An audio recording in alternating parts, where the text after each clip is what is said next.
Shalom saudara yang dikasihi Tuhan.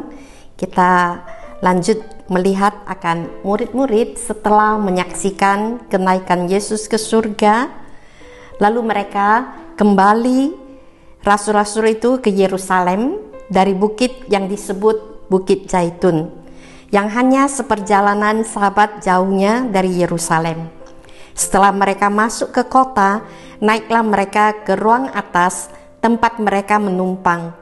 Mereka itu ialah Petrus dan Yohanes, Yakobus dan Andreas, Filipus dan Thomas, Bartolomeus dan Matius, Yakobus anak Alfius dan Simon orang Selot dan Yudas anak Yakobus. Mereka semua bertekun dengan sehati dalam doa bersama dengan beberapa perempuan serta Maria ibu Yesus dan saudara-saudara Yesus. Ayat 14 berkata, mereka semua bertekun dengan sehati dalam doa bersama. Ada 4 unsur yang menyatukan mereka untuk berdoa. Yang pertama, memiliki pemahaman yang sama tentang kerajaan Allah adalah arti dari keberadaan mereka.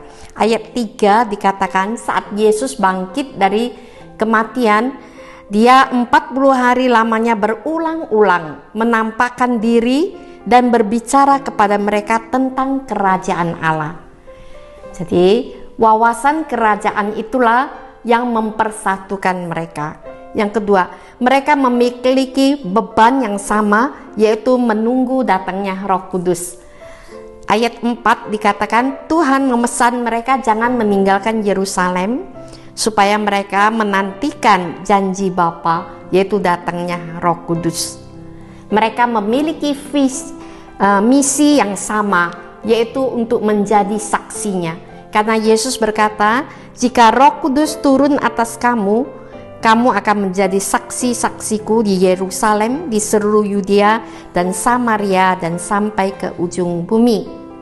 Dan yang keempat, mereka memiliki visi yang sama, yaitu melihat kenaikan Yesus ke surga, bahkan dengan pengharapan menantikan kedatangan Kristus. Hari ini bagaimana kita juga bisa berdoa tekun dengan sehati, yaitu hanya dengan mentaati perintah Tuhan. Seperti ayat 4 dikatakan mereka menantikan, mengikuti perintah Tuhan, tidak meninggalkan Yerusalem. Hari ini juga kita jika mau taat pada perintah Tuhan, kita bisa bertahan. Dan untuk belajar sehati, ya, ada beban pikiran tunggal, yaitu ketika kita menerima Roh Kudus, kita rindu menjadi saksi Tuhan. Kita dapat bersungguh-sungguh berdoa karena kita mau menjadi saksinya. Hanya dengan melihat Kristus yang naik bersama-sama, kita dapat menjadi satu pikiran dalam pengharapan tentang kedatangannya.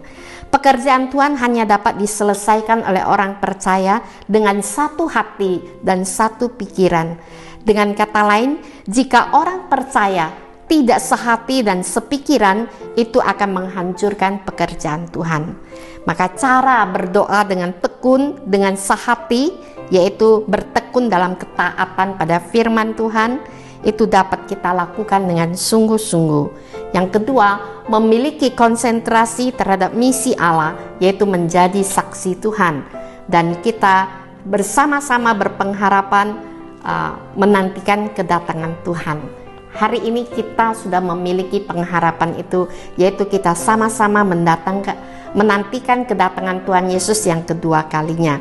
Dengan sehati, sepikir, kita akan melakukan misi Tuhan, yaitu memberitakan Injil dalam pelayanan, dalam kehidupan yang memancarkan keindahan Tuhan.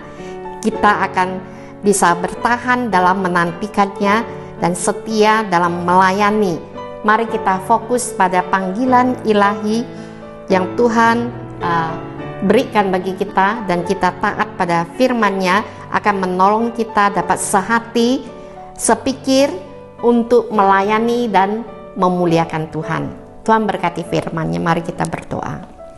Terima kasih Tuhan Yesus yang telah menyelamatkan setiap kami dari latar belakang yang berbeda, tapi Tuhan memberikan kami satu pengharapan yang sama, yaitu menantikan kedatangan-Mu.